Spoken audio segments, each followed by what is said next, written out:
Fala pessoal, tudo bem com vocês? Bom, como prometido no vídeo da semana passada, isso levanta uma outra pergunta. Será que essa mudança foi melhor ou pior para os jogadores? É exatamente isso que quero responder no próximo vídeo. Vamos ver agora um pouco sobre os jogos modernos de filmes, séries e desenhos animados. Mas antes de começar a lista, recomendo que se você não viu o vídeo da semana passada, assista antes de ver esse aqui, porque os dois se complementam. Então, vou deixar um card aqui em cima que vai te levar direto para o vídeo e vou deixar também o link para ele na descrição. Lembrando também que o diferencial desses jogos para os jogos que existiam na época do PS2 é que esses jogos usam somente o universo ou os personagens daquela obra, sem se importar de ser lançado próximo a um grande lançamento do cinema ou de ter uma história parecida ou não com a obra original. Sem mais delongas, vamos para a lista. Já vamos começar tirando o elefante branco da sala. É você. Eu? Pega ele! Não. Sobre um tipo de jogo que eu poderia também ter falado no vídeo da semana passada, mas decidi que se encaixava melhor nesse vídeo de hoje, que são os jogos de anime. Se você parar para pensar bem, os jogos de anime sempre existiram adaptados para games. Então, é muito fácil se lembrar de inúmeros jogos desse da época do PS2, como é o caso dos jogos da franquia Naruto, com os mais famosos sendo Naruto Uzumaki Chronicles, Ultimate Ninja e Ultimate Ninja Shippuden. Também temos na franquia Dragon Ball, a lendária saga dos jogos Budokai e Budokai Tenkaichi.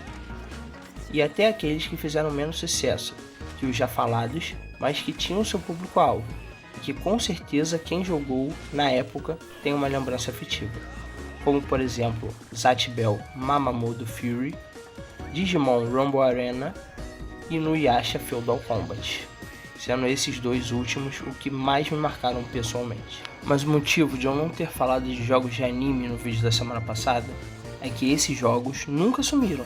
Eles continuaram sendo produzidos até os dias de hoje, com alguns atingindo um sucesso ainda maior do que qualquer versão lançada para PS2 na época. Mas para não generalizar muito, eu vou falar de dois em específico que eu acho que vale mais a pena serem citados nesse vídeo. O primeiro deles, Naruto Shippuden Ultimate Ninja Storm 4. Nesse caso, eu poderia colocar a saga inteira, até porque praticamente todo o arco de Naruto ganhou um Storm diferente. Mas prefiro falar desse porque foi o que eu tive mais contato e, na minha opinião, é o jogo mais refinado da franquia quando o assunto é gameplay.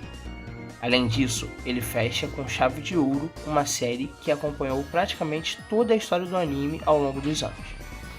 Aqui nós temos uma adaptação dos momentos finais da obra, contada em forma de capítulos, e isso faz o jogo passar aquela sensação de estar vivendo o desfecho de uma jornada que muita gente acompanhou por mais de uma década. O segundo deles é o Dragon Ball FighterZ. Nesse caso, eu não poderia colocar uma saga, mas teria várias opções de jogos diferentes para falar aqui, como Kakarot, Xenoverse, que inclusive ganhará um novo jogo ano que vem, e até mesmo o que prometeu trazer de volta tudo que tinha de melhor na saga Budokai Tenkaichi de PS2, o Sparkling Zero.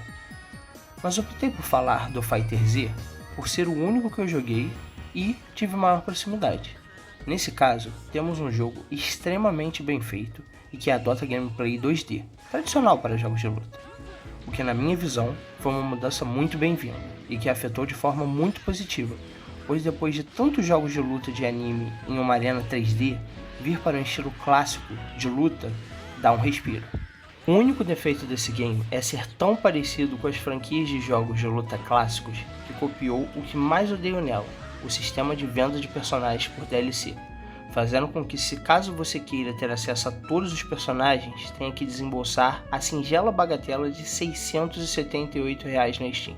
O quê? Agora que já falei dos jogos de anime, daremos sequência à lista com Batman Arkham City. Se você acompanha o canal há mais tempo e viu meu vídeo de jogos favoritos da vida, já era óbvio que eu ia falar desse.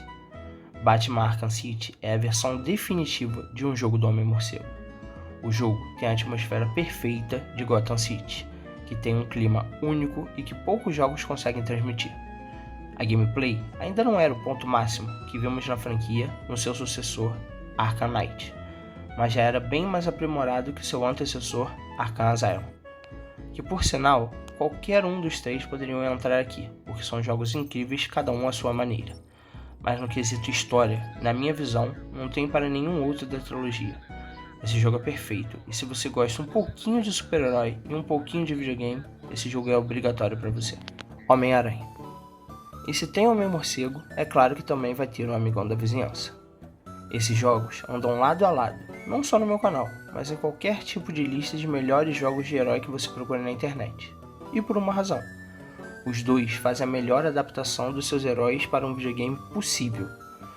Se no caso de Gotham, você tinha um mundo que claramente era um personagem, não se pode falar a mesma coisa de Nova York e de Homem-Aranha, que é somente um plano de fundo, bom, mas que só está ali para ser o local onde a história se passa.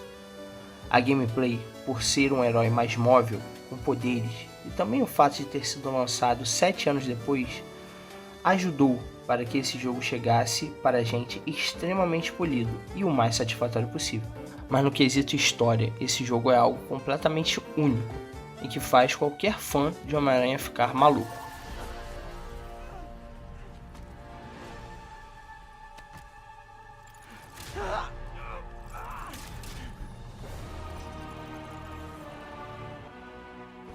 Star Wars Jedi Fallen Order. Aqui estamos falando de um jogo que ninguém esperava, mas que no seu lançamento começou a chamar muita atenção, tanto das pessoas que só gostam de Star Wars, quanto das pessoas que só gostam de jogos de aventura. O jogo tem vários elementos de Souls-like, o que também ajudou a atrair ainda mais a atenção dos jogadores, o deixando mais popular até do que a própria desenvolvedora previa. É muito bom você ter uma história nova numa franquia tão histórica, como é o caso desse jogo, e que mesmo mostrando algo diferente, respeita a mitologia da franquia e consegue agradar tanto o fã e ao mesmo tempo apresentar a saga para um novo público.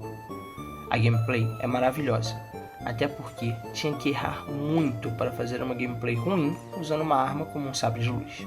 A pitada de Souls foi algo que certamente era o empurrãozinho que o jogo precisava para fazer o sucesso que fez. Jurassic World Evolution. E agora, um que tenho certeza que quando você abriu a lista, não estava esperando ver aqui. Jurassic World Evolution tinha uma ideia simplesmente genial. E se eu pegasse uma franquia de cinema muito famosa e misturasse com uma outra franquia de jogos muito famosa, juntando o que os dois têm em comum? E assim surgiu esse jogo, que é claramente uma junção de Roller Coaster Tycoon com Jurassic Park. E cara, deu extremamente certo. No jogo, você é responsável por administrar um parque, onde no lugar de montanhas russas e brinquedos tradicionais, a grande atração são os dinossauros. Como jogo de administração, ele funciona muito bem, e se esse é o seu gênero, pode ter certeza que vai perder várias horas tentando fazer o seu parque dar certo. A franquia ainda ganhou mais 2 jogos depois desse, mas eu só joguei o primeiro, e é o único que posso indicar sem medo. Antes de ir para o último jogo da lista, eu vou passar algumas menções honrosas a jogos que também poderiam estar nessa lista.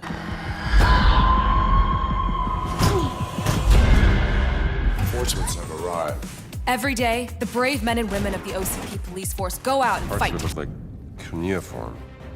We have to find this treasury, Gina.